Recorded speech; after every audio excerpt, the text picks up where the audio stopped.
ჩვენ დღეს შევიკრიბეთ და მოვითხოვთ დაიწყოს გამოძიება ვანოს უკანონო გატაცებაზე ციხიდან ღამის საათებში.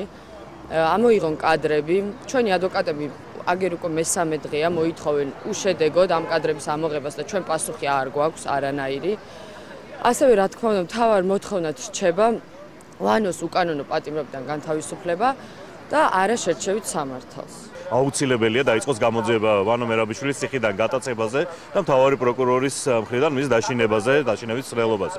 ამაზე თუ გამოძიება არ დაიწყო ეს რა თქმა უნდა ამყარებს ეჭვს იმის შესახებ რომ ეს მართლაც მოხდა ეს ფაქტი. თუ არ გაასაჯაროებს სათვალთვალო კამერების ჩანაწერები, ესეც რა თქმა უნდა ადასტურებს იმას რომ ვანო მერაბიშვილმა ეს განცხადება აბსოლუტური ჭეშმარიტება არის.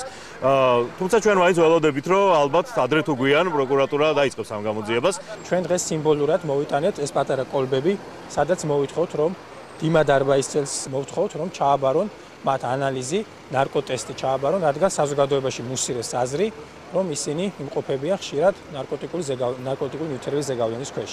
ეს ამაზრზენი ფაქტი, რომელიც მოხდა რამოდენიმე დღის უკან, იქნას გამოძიებული, გამოკვლეული, ჯერ როგორც მე იურისტი, ნებისმიერ გაცხადებულ ფაქტთან დაკავშირებით, ისედაც უნდა დაიწყოს მოკვლევა.